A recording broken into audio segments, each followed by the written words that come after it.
Ekta, just provide a little bit of context about what you do so that it helps our audiences understand a little bit more about your role as a CHRO and where you are, bringing about this change and making a difference. Wow, we're starting strong, huh? Right. So from a role standpoint, my role includes hire to retire. So all aspects of HR, right from pre-acquisition to acquisition, then talent development, talent engagement, total rewards, comp and ben, diversity and inclusion also, in fact, a part of it, and the internal communications as well. Okay. So that's how my kind of role is. And as far as aspects or challenges or etc., I think as we speak today, I will, go over some of that. But it's been a fun ride. It's a very fast growing company that I am at, AGS Health. Mm-hmm. So this organization is into revenue cycle management, which is the healthcare sector, servicing only to US clients. So that's where we are, and we are growing exponentially. From in the last year and a half, I've seen the company actually grow more than 30%. So it's exciting times and fun times as well. Correct, and excitement also comes with its added challenges, right? You've got to kind of manage talent, and I'm sure we'll discuss more about it, Ekta, as we go through. So Right. these last, I would say, 30 months has always been, I'm sure you must have answered this in many forums, but I don't want to not ask this question so that we understand what have been your three biggest lessons that you have learned in these last 30 months as a CHRO, Ekta. Okay. All right. So you are right. I do get asked quite a lot, and it depends. The response depends on the day you ask, I guess, that question. True. So today, I think the first one I will say is trust is critical. It's critical to strive. It's critical to thrive, both. Correct. Without trust, which is either building, forming, and making your own brand, it's absolutely impossible to go anywhere. That's number one for me. True. Number two, I would say, is communication. We always grew up in a world prior to COVID. I will say that communication is, a waterfall, top down. Yes. Whatever comes from top, we kind of decipher and do that. I don't think this generation believes in that, and I don't think it works anymore. Post-COVID, if there is one lesson I've learned as a CHRO, is that communication has to be clear and concise. It doesn't have to be a waterfall. It doesn't have to only come from the top for it to be accountable and therefore be acceptable. That's my second lesson. My third, I would say, is something that, one of my ex-bosses told me when I moved to India. And at that time, I thought, how can anyone else, how can we take it any other way? Which is, don't take things personally. Correct. It is really important. And as when we are younger, we don't know the difference between this is a feedback to your role, not to you as a person, or to the task or action that you have done. It's very difficult to discriminate and, divide that. But that's my biggest lesson. If you ask me in the last 12 months, what have I learned? I think I've learned not to take things personally. True. Huge, I've grown. Wonderful, wonderful. I mean, any story a personal story there when you say I have not taken it personally, and is there anything that others can, imbibe from that, Ekta? Oh, quite a lot, Priya. There are many stories, but I'll share one that comes to the top of my mind. I think we were working on a project, and I thought I had done a fantastic, job from my point of view, and HR point of view, in putting up a project plan. Correct. And we presented the plan. It went very well. My CEO loved it, and here comes, when the rubber hits the road, they say, right? So CXO community has approved. They've all liked the idea, and I'm now going to implement the idea. Okay. During the implementation is when I kind of go and talk to each of the business or vertical leaders and explain to them this is what we are planning on doing. And they turn around and say, but have you considered we still don't have people coming back to work? I said, yeah, that's exactly why we've built a hybrid model. Correct. So in my head, I'm thinking that I know all the answers, because I've addressed them. But then comes one question which I'm completely unprepared for, Mm-hmm. which is how are you going to do while we are shifting our strategy of hiring professionals anywhere in the country? How are you going to tackle that? And I wasn't prepared for it. I was still thinking 5 locations, remote, hybrid, in office. I wasn't thinking anywhere in India, sitting in Goa beach. I wasn't thinking that. Mm. Yeah, I did not, definitely was bumped, definitely was, taken aback. But it didn't really cause that much of a challenge. I realized, okay, this is a frequently asked question. I just need to add. So Correct. that's a good example, I would say. Another one I'll quote to you is I coached quite a lot of our young leaders in our organization. True. And in one of those conversations, one of the female leaders came up to me and said, I'm having difficulty working with this, one professional. As I probed, I realized it wasn't difficulty working with that professional as much as it was difficulty in actually understanding the scope of her work. Correct. And this, where is the line that begins for her and where is the line that ends for her, Okay. right? Scope creep was happening between two roles. Correct. And all I needed to do was point that out. And she was taking it too personally and saying, oh, it's me, I'm just having difficult time. When in reality, that wasn't, the story. So Correct. Wonderful. I mean, this puts in perspective. There's always a saying, right? When we are providing feedback, don't take it personally, but look at it on the issue or the event. And the same thing applies here, right? When you're seeing the change that's happening in the last 30 months, it's good to understand this. It gives the maturity levels of the individual, and it also helps you to address some of the challenges even better, right, Ekta? absolutely, you're right. Wonderful. It makes me think, as CHROs, you work very closely with the CEOs, and has there been a difference when the CEO is a male or a female? Has the relationship on the HR look differently from that lens, Ekta? Have you seen anything from your experience? Well, this is my first experience, honestly, to work with a female CEO. Hmm. I have in the last 24 years of my worked with male, only in the last year and a half, 25 years, come to a female. Has it been different? I think it's a perception. Let me just put it that way. Okay. CEO at the end is a CEO, no Yes. matter. Everybody is results focused, male or female, it really doesn't make a difference. True. I think where a difference is empathy. Correct. Working with a female CEO, I've seen her be more empathetic, more active in listening, which in the past, perhaps, whether it's gender, whether it's women are better at multitasking, Correct. whichever may be the scenario. But I think that's where it has been different for me. Otherwise, when it comes to approach, for Correct. me, male or female, both have been the same way. They've always asked to naturally deliver. They've always challenged me, Correct. and they've always expected the best out of me. So from Absolutely. that point of view, it's same. Gender doesn't matter. Absolutely, absolutely. I mean, and it's most about what is the leadership all about, not really coming where is or from whom it's coming from, right? Very right. Wonderful. Ekta, have you worked on building? I mean, as such, we hear this word about building your brand, and it's become like a common lingo these days to everybody, to all professionals. How can CHROs build their brands even better, Ekta? I mean, first, I'd like to understand how you went about it, and is there any advice you'd give to CHROs for building a better brand? Absolutely. That's a lovely question. And I want to take my journey back to 2008, which is when I had the first conversation with my then boss in Deloitte, SV Nathan.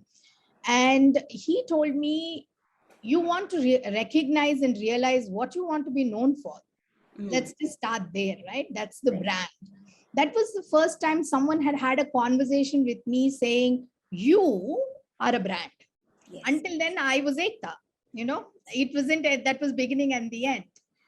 But that brought a lot of perspective. I mulled over, I sat down and I thought, I wrote multiple times, I threw away the papers. Finally, I came up to saying that leaders want to be known for a few things. Like, I look up to leaders if they have real high IQ, if they're really very intelligent, I'll look up to them. If they're very empathetic, I may look up to them.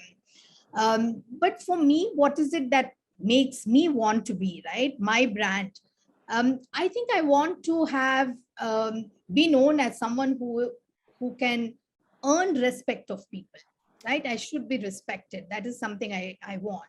How will I go about doing that? Is naturally to the first learning, which is trust. Yes. I am able to create that in my teams, or in the larger ecosystem, in the larger world, then I guess I will have the respect, right? If I build in my, make people trust me, stand up to my word. If I say something is wrong and I not support that, then yes, I have stood my ground.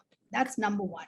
Correct. Number two, I think, how do you move forward building the brand question, Priya, to me is, I have done it by hiring people who are smarter than me, period.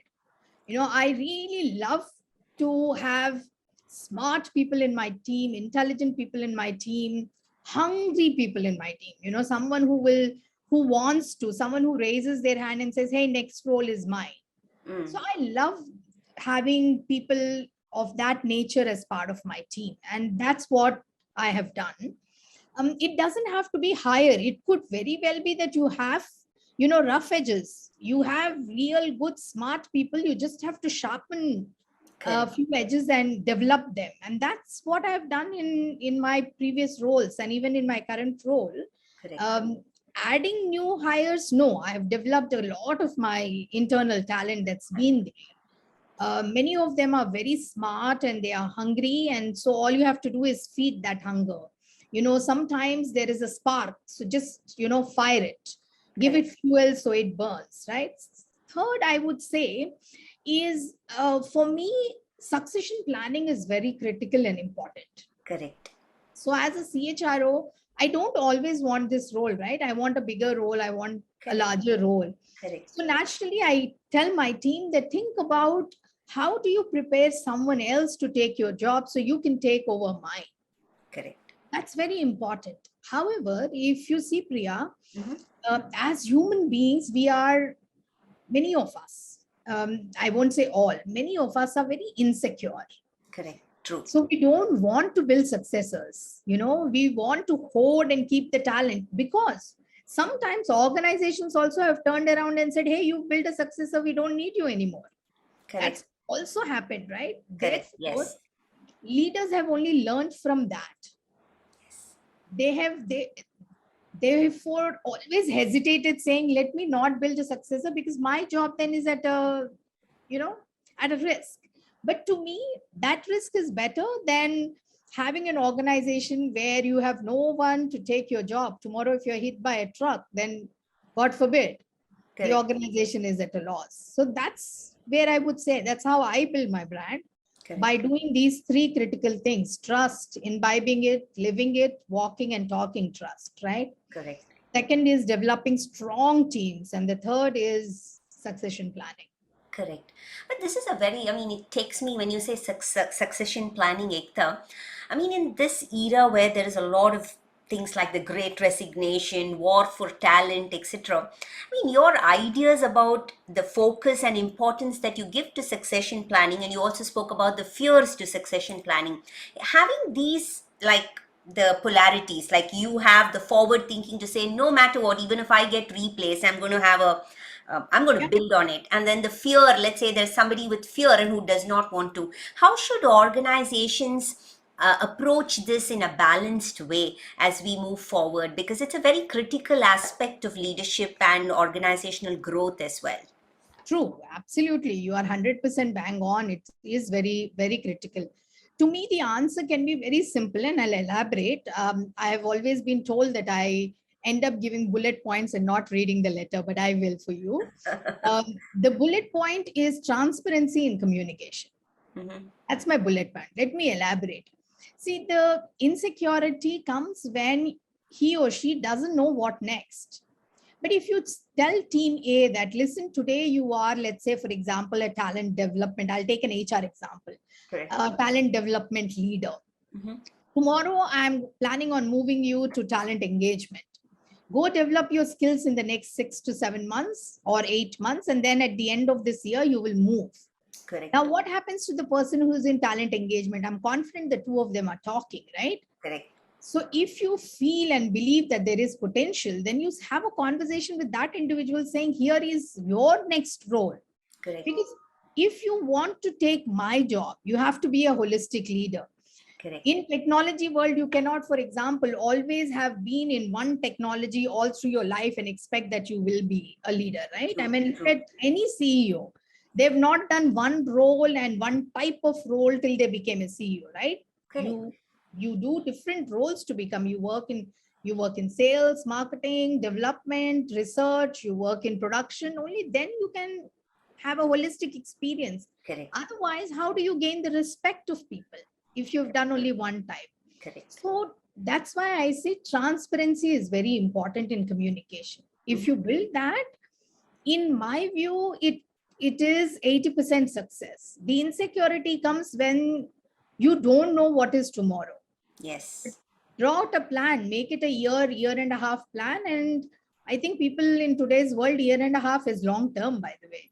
Yes, yes, yes. I mean, with the kind of the multi-generational workforce that we're dealing with, and with all the movement that people these days have believe in giving themselves experiences rather than a long career in one area, right? True. Correct. Absolutely. Wonderful. Ekta, I'm curious to find out what aspects of a CHRO is truly underappreciated by the rest of the business. I would say which not. But the funny thing is, I realized a few years ago when I was a regional HR head in one of the organizations that everybody thought HR is a cakewalk. It's the easiest job to do. Correct. And then they had a non-HR person come and take an HR role. And within less than a year, that person actually quit the organization, who was, by the way, with the organization for 20 years. That Wow. tells you, okay?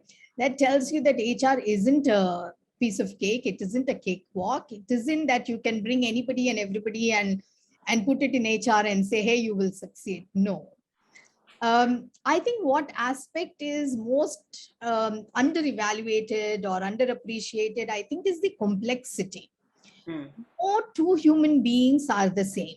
Yes. Even if you came up with any kind of initiative, Correct. you cannot say one size fits all. Those days, I don't know, at least I haven't experienced those days. I want to meet someone who has experienced the one size fit all, right? Correct. In today's world, it's everything is customized. Correct. Everything has to be for, so if you have 20,000 people, chances of the same thing being applicable is not more than even 5%.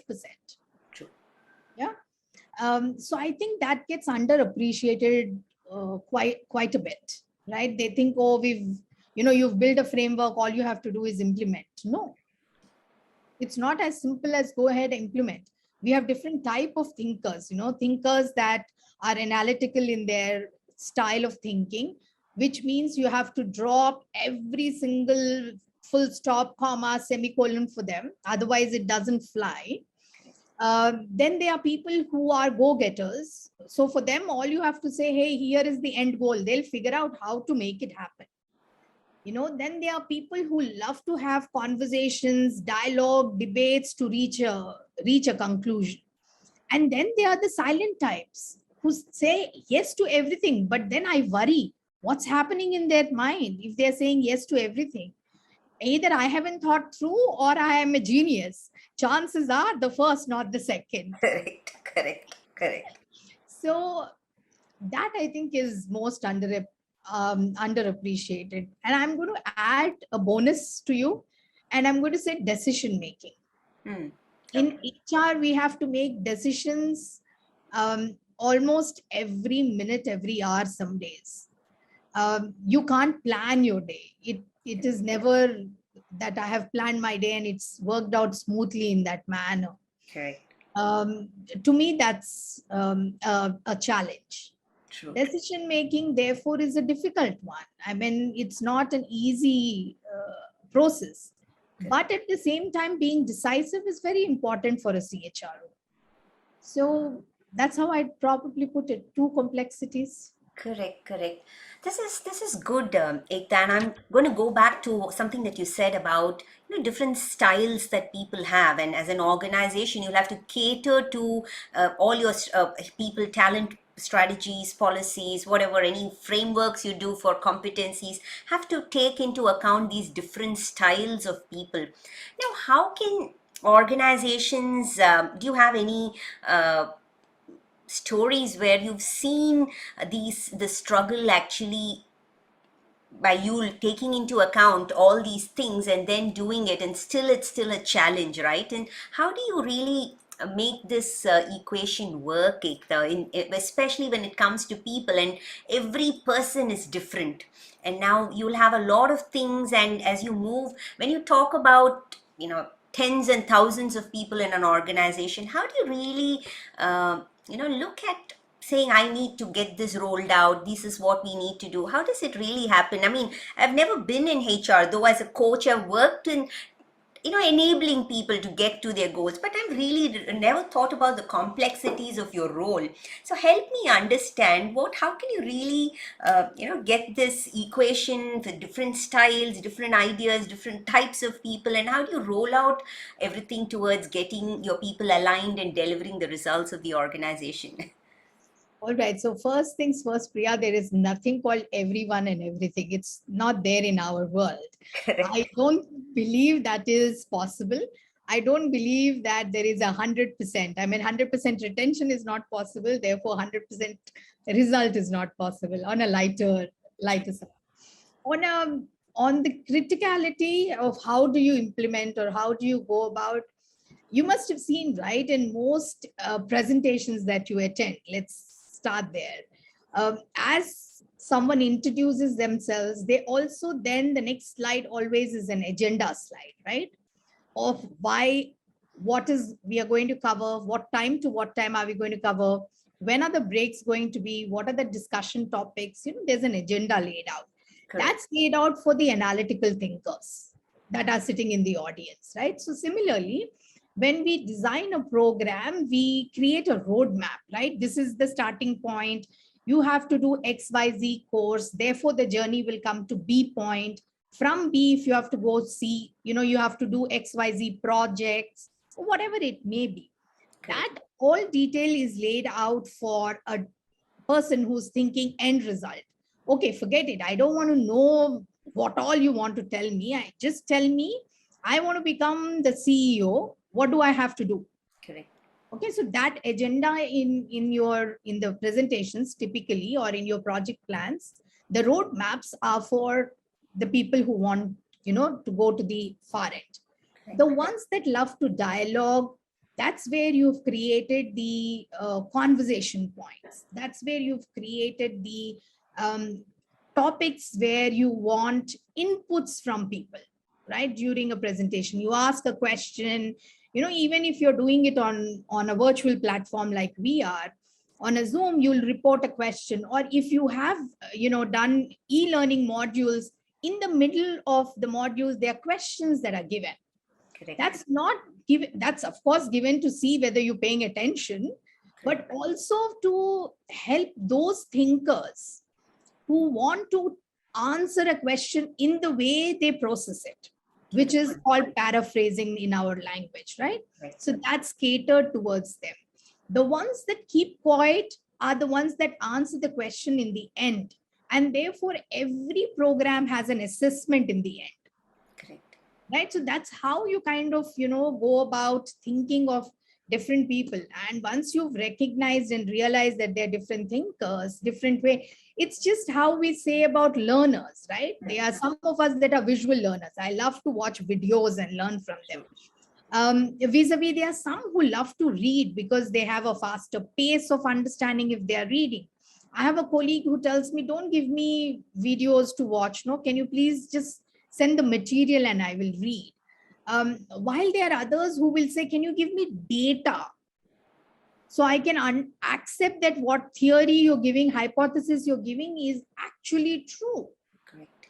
Right? So you have to cater to those types of people, keeping in mind that if a data kind of person comes, what am I giving that individual? If someone comes and says, I want to read, am I accommodating that individual? Vis-a-vis, visual learners, am I giving them? So you have to think through all types of learners. Same way you have to think of all types of employees as well. True, true, true. Very well articulated, Ekta. Thank you.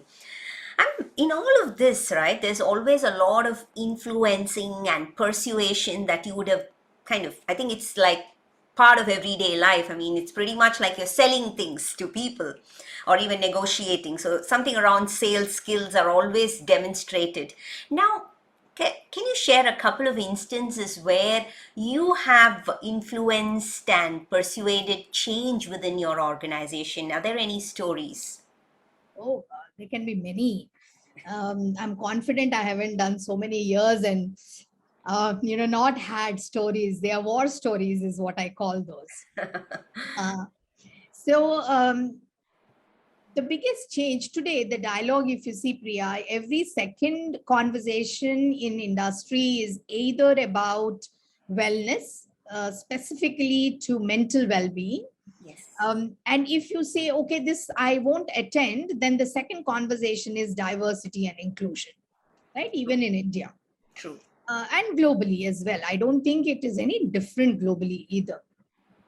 Now, until recently, until in fact COVID phase 1 as well, we as Indians shied away from the whole conversation about mental well-being. If we had a migraine, we didn't hesitate in telling 10 people we have a migraine today. You break your leg, you don't hesitate telling 100 people you've broken a leg. Okay. Mind is also a part of your organ system, right? So what's the big deal if you are unwell or if one day you need, a break? If one day you aren't feeling well, if one day you do not want to have a conversation, you just want to have a silent day.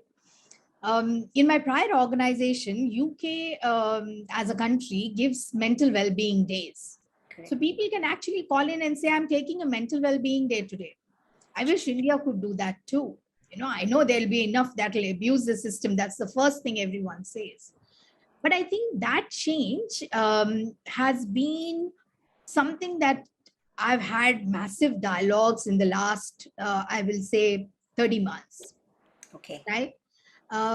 To say, yes, it's okay. Yes, it's absolutely all right to have a conversation and say, I'm not well.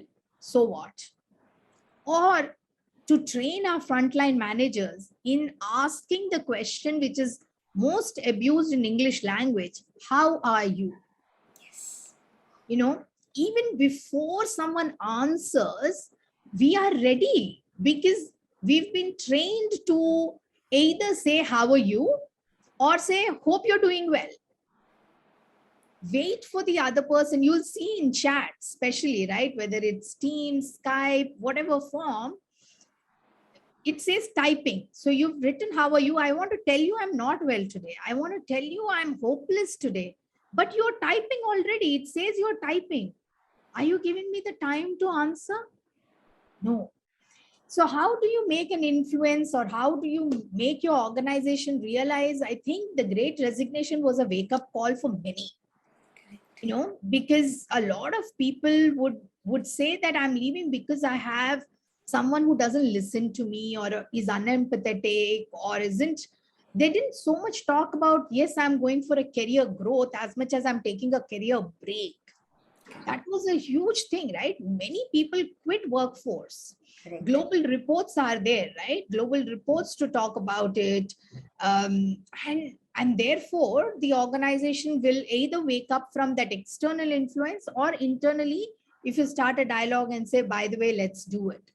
At AGS, Priya, what we've done is we've actually incorporated an EQ module in our frontline managers program to say, here are questions that you have to listen to, not just ask, but listen to, right? It is very important. I mean, ask, yes, we've changed our conversation, ask different questions, but are you listening? That's number one, right? So leaders recognized it and they said, yeah, go ahead and change the program. The second is diversity and inclusion. I mean, I have a funny observation through the years I've been doing this job, last decade, I would say. Most of the times you will find that our male colleagues are not, if they are not supporting, all you need to do, I do, is research a little, the background. Are they single? Are they married? Do they have children? If children, do they have daughters? Many a times, the minute you bring a conversation at an EQ from an IQ, I think it makes a difference. So if you say, hey, your daughters, tomorrow imagine they are in this workplace, how would you feel? That changes the dialogue. So sometimes it's not always an intelligent conversation that will get you the result. Sometimes it is, probably putting a visual image in front of them that will bring a picture. Or say, imagine this, just using a word like imagine this. Also makes a lot of difference. But in my view, I have never hesitated in having a difficult conversation, in challenging conversation. I rarely keep quiet and go into my own shell. Very rare is that. Sometimes, in my experience, leaders have also pushed back just to see how prepared you are. How many layers have you actually thought through? Are you at a superficial level, or have you actually thought about, the nitty-gritties? So, and people think that pushback is a no. It's not a pushback, is never a no. Pushback is I'm curious. Yes. I have told my team, pushback equals to curiosity. Pushback doesn't equal to no. So be prepared for that curiosity. And that's how I've done it. I've just taken it as curiosity. And I've taken, whether it is CSR agenda, whether it is, diversity inclusion agenda, whether it is employee engagement agenda, I just push my way through. And the best is, a secret I'm going to let all of you know is, if there is a leader out there that doesn't support you, make them the champion for that cause. Correct. Make your enemies the allies, right? Wonderful, wonderful, Absolutely. wonderful. Very well said. I'm going to just ask you, Ekta, there's so much the world talks about DE&I. And what I realize is that one is, of course, we've come to the state that we need to we need to bring the awareness, whereas it has to be intrinsic, but we have to. Today we've learned to celebrate a month for it, or you learn to celebrate a day for it, and it's become like a fad these days with all these increased awareness. But although they are very good to have all these awareness conversations, no doubt, but what are your thoughts on this DE&I? What's really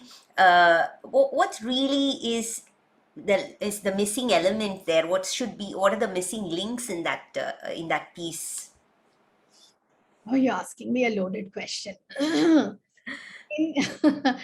In my view, I think most, if not all, most organizations have recognized the significance of it. See, it's not so much that gender inclusivity is going to do to the organization as much as what it can add value to the organization. If they are different type of thinking, that in itself is diversity. I mean, it doesn't have to be gender diversity. It can be in any form. It can be in the way we think, which I think is the most important one.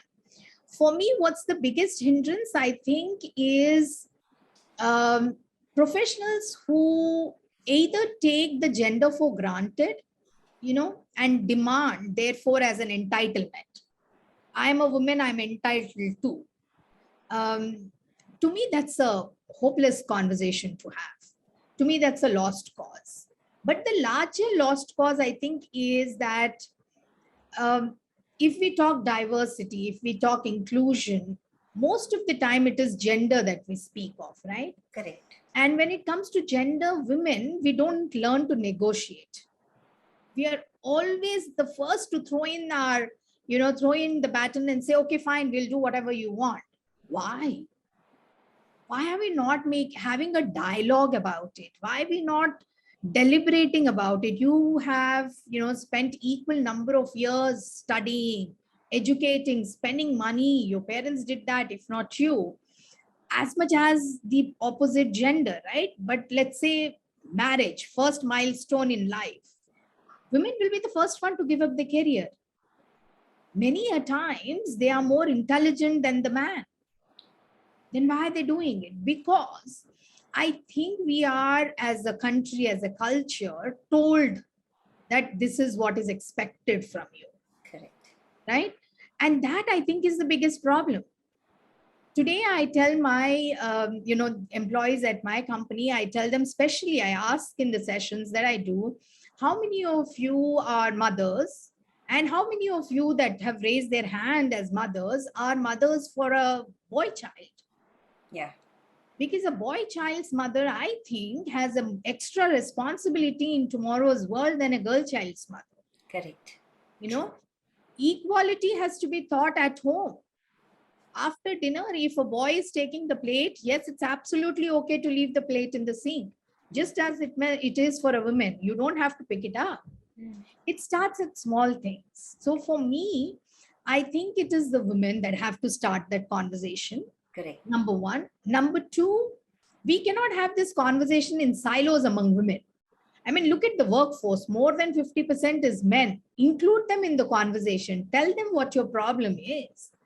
I am confident once you explain that this is the problem, they will understand it absolutely. And I'll share a very nice example with you. One of my, colleagues from my previous organization, he came up to me one day and he was in near tears. A very strong a man. I had known him for 5 years and I was like, what's wrong? What's up with you? So he said, can we go for coffee? I said, yeah, let's have a conversation. Let's go. When we stepped out, and I knew that he was, newly married, like less than a year at that point in time, or maybe a year, late marriage in life. He said, we're expecting a baby. I said, oh, congratulations. I was all excited and everything. And he says, she just finished her first trimester and she entered her second trimester. And my wife is, complaining of backache and, my feet are swollen and I'm not able to eat. I'm moody, I'm crabby. So I'm waiting for and. Somewhere the conversation has to have an and, right? But or and. And he says, I don't know how many women in my team were expecting and going through motherhood, and I did not even have a realization what they go through. Now that my wife is telling me all of this, I'm thinking I have been such a horrible manager. Correct. So imagine that eureka moment that individual has had, right? Women, if we don't go and tell that, hey, these are the challenges we go through when our body goes through a change, no one is psychic in today's world. Correct. So I think to conclude, DEI conversations has to be about giving everyone the opportunity, the right opportunity, not the same opportunity. Correct. Right? Number one. And number two is having dialogues, not keeping the thoughts up in our head and seal our lips. Correct. I don't think we Correct. get anywhere by being that way. Correct. True, Ekta. I mean, you are a person, as a personality, you have the voice, and it comes, and that makes a big difference. A voice that can speak up, a voice that can stand out. But what happens is there is a whole lot of people who are struggling to even speak up. Not that they are not capable of, but perhaps there's something that holds them from getting their voice across. How should women consciously overcome that, or that particular blocker to say, am I going to sound am I going to sound like an idiot if I ask for something, or will somebody, what's the cue that they should set up within themselves to kind of get it out and have that conversation, as you said, a dialogue? Right. I think we should stop thinking about what others think about us or what they have to say about us. The last we checked, your cell phone was paid by you, my cell phone bill was paid by me. You know what I mean? You can look at smaller aspects of, am I the one taking care of my financial needs? Let's start at financial independence. And if the answer to that is a yes, which women who we are working, it's a yes, no matter what role, including a homemaker, the answer is a yes. Being a homemaker, in fact, is the most difficult job. I don't think I am ever going to be capable of doing that. Let's be honest, right? Once we have that recognition, I think after that, everything, in my view, will come naturally. You should tell the women who can't speak, we should, not you should, we should tell them that it's okay. It's okay to speak up. What's the worst that can happen? Somebody will say no. Big deal if they say no, right? But we are always worried, like you said, about are we going to be sounding like we don't know things? Big deal. You can start the conversation or the sentence by saying, listen, I want to get to understand more, or I'd like to get your views. I'm not necessarily aware. I mean, there's so many pretexts that you can add before you ask the question of, if you want to start this as a habit and you don't know how to. Correct. I have done that in the past. I've said I may not necessarily know, or I may be ignorant. Can you help me understand? I have used those in the past, and it's absolutely all right to do that. Correct. In fact, that's the best way of learning, saying, I'm curious. Yes. Yes. I'm curious. Can you help? These things are absolutely remarkable. Absolutely. Wonderful. Wonderful. I mean, these are good. Setting your expectations, having a context, having that curiosity helps people to see you, or rather look at you in an elevated angle, rather than saying just keeping quiet. Correct. Absolutely. My CEO remembers a few people and their names very clearly at very junior grades. Senior, she knows everyone, but junior grades I'm talking about are the women who are asking the questions. So she'll tell me, how is that person? How is that person? And I keep thinking, And one day I drew a line of, why does she remember these women in particular? And then the eureka bulb went in my head, because they ask questions. Correct. Because they are speaking their views. Therefore, you're making an impression in a leader's mind. Correct. If nothing, keep that in mind and go ask questions. Correct. Absolutely. Absolutely. Well said, Ekta. I have, in HR, there's always this thing about having competencies, looking at people, and that's part of it's become, I don't know whether we can call that the traditional approach to HR. And I don't know if there's a new approach these days which looks at potential rather than just competencies. But there are so many leadership development competencies and assessments. Are they still relevant in this day of continuous change, Ekta? I think they are, yes. It depends on, always the answer is it depends. Let me put it that way. Now, let me qualify that by it depends what. So for me, if you say competency assessments or psychometric assessments, it depends on what conversations you're having, what roles are we talking about. I love the conversation to start at strengths. That's always been my way of establishing credibility. Let me put it that way, right? Because you can only go so far with your development areas or areas of focus. Yes. But with your strengths, you can outbeat your development areas, right? So play to your strengths. That's where it comes from. Correct. So when it comes to competencies, I think if you identify the competencies that are your strengths, then absolutely, for example, critical thinking, is my strength, but analytical thinking may not be my strength. So I will lean on critical thinking. I will lean on creative ways to solve problems. Correct. So I think that's where the conversation should be of how do I understand what my strengths are first. Mm-hmm. From there, how do I lean on to go forward? I don't think in HR we are yet giving away on competencies. We are definitely talking potential, Mm. but the other dimension to potential always will be performance. Performance. And performance is always based on, your core competencies and how you deliver to it. Correct. Well said, Ekta. I mean, there are so many investments that organizations are doing in the space of learning. I mean, one Mm. is the traditional ways of imparting knowledge using training and development, and then you have these online learning platforms that every organization has signed up or integrated. And now individuals have the choice to learn on their own. They can pick what they want. They have credits, or they have benefits from organizations to learn what they want. So there's constant upskilling that happens. But now, how do you track application of what these people have learned to business results, when upskilling is left to the choice of individuals? Are organizations like yourself and others that you heard finding some challenges in this space, Ekta? So another heavy question. Huh? I think there are organizations that have figured out this puzzle. And there are some that are still in the process, some that haven't even started the journey.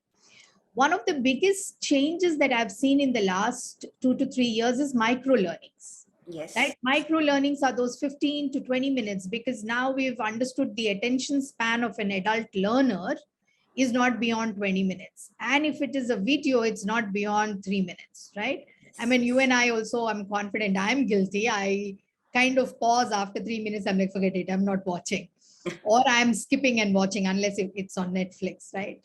So coming to how do you keep a track, or how do you evaluate whether it is working or not? I think there are some parameters. For example, in a project, let's say you were using 10 people to do a particular task prior to a investment or an intervention of a learning. After that, let's say 6 months later, are they still using the same 10 people, or is that 10 actually come down to 6 or 7 or 8? That's an efficiency that you can measure, right? So there are methods to measure. Whether it's, let's say, take an example, real-time example, let's say project management as a module. We've trained employees and now there is a reduction in workforce because we've been able to apply methodologies, tools that were there, etc. Then yes, it is applicable. And there are lots of organizations, including us, that we measure that. While the journey is still new, I think it is started. That's how I would say. I don't think it's mature enough yet to say, hey, we've seen an ROI, because it's been only 2 years of virtual learning. It's Correct. not been a 5-year data that we can say, yeah, this is a success. The first year went in trial and error, and the second year is where it started. So it's Correct. too early, but definitely it's the way to go forward. Correct. I mean, Ekta, I'm curious to find out from you. Uh, what's the toughest decision, or what's a story rather, that you give yourself when you have to let go, or when you say you will have to right size? Every organization is going through it, and there's something that you need to give yourself a mental story to stand and be courageous to go through this the agenda. What's Right. your story there, Ekta? How do you internalize it or vocalize it for yourself? So believe me, when an organization decides to right size, it's never an easy decision. It's always a very difficult decision, even at a leadership level. I mean, I've in 25 years, this has been done enough number of times in my career. Correct. I will definitely say that. Thankfully, knock on wood, in this organization, I'm in a growth trajectory, so it hasn't happened, and hope it doesn't. But in the past, struggle is always there on deciding how do you approach. Do you take last in, first out, first in, first out? I mean, you have to come up. Is it performance based? Is it skill based? Um, Technically, if what I have observed is if you've not invested in keeping yourself updated, is when you come into that radar or the list, Correct. right? So if you are upskilling, constantly upskilling yourself, you are never sitting idle, Correct. right? So Correct. the justification I give myself is, hey, enough opportunities are given by the organization. Mm. It's been a decade since only a classroom concept was there, right? Correct. There is enough e-learning modules, enough learn at your own pace modules. Correct. And even after that, if you refuse to, then who am I to help you? I can only take the horse till the pond. Correct. After that, I have to leave the horse to do what the horse wants to do, in Correct. that analogy, correct? In that story. So Correct. that's exactly what it is. It just has to be there. And I tell myself that this is a part of my job. And if I didn't do this, then someone else will be asked to do it. So why not I do it? Correct. Correct. Correct. Sure. Nice, Ekta. I want to ask you one final question. What's that? What is one story that has constantly inspired you so that you can share it for others to benefit from? Hmm. It has to be the story of the two monks that has inspired me. And the story goes something like this. They're two monks and they are at the bank of a river. They're waiting to cross the river. And a young lady comes and she doesn't know how to swim. So she requests the monks saying, monks, oh holy monk, can you help me cross the river? So the older of the two monks says, yeah, absolutely. Hop onto my back and I will help you cross. And they reach the other side. He leaves, the lady and the young monk and the older monk, they start walking. Halfway into the jungle towards the path where they are supposed to go, the younger monk just sits down and he starts screaming and he says to the older monk, I don't understand. We're not supposed to touch the fairer sex. How dare you have touched the young, woman? So the older monk tells the younger one saying, I left her at the bank. Who's carrying her till now? Correct. True. Yeah. I love to lean on this story because it can be used in any context. It can be used in a context of, let's say, feedback that somebody gave you for an improvement, but you're carrying it like a baggage months later, years later. Then, yeah, story of two months. If you're starting something new and you want to give away the old, story of the two months, Correct. when you can use this in almost anywhere you want. And on my desk, I always have this book. I hope you can see it in the Yes. Zoom. Zen, flesh, Zen, is it? Yeah, Zen Flesh, Zen Ones. Zen. Okay. Okay. Very nice. This is like a Bible. You open any page and Mhm. you'll get a remarkable story from it. And I've had this book for, I don't know, probably 15, 16 years. Wow. And whenever I'm in trouble, I literally turn a page and I read one of the Zen stories. I'm confident I've read this book more than hundreds of times, but this is one of those books that I love to read, and that story is my favorite, and it's one of the stories from this book. I love it. Wonderful.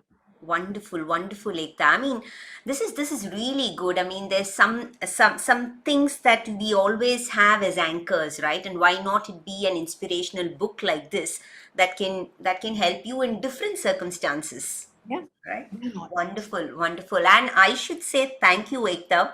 I said 30 minutes, but we are close to an hour, and I don't know, we've been talking about different things. I want to say thank you for your time and for the valuable insights you've shared. I'm sure when we collate all of this, it's going to be a rich repository for a lot of people. I would say not just HR professionals, but people who are looking at people, right? It's all about talent everywhere. And I'm sure all leaders can learn from this interview, Ekta. Thank you very much. Pleasure, pleasure. I sure hope it helps some one person. That's enough. Wonderful, wonderful. Absolutely. Thank you very much, Ekta. Pleasure, Priya. Thank you. Thank you.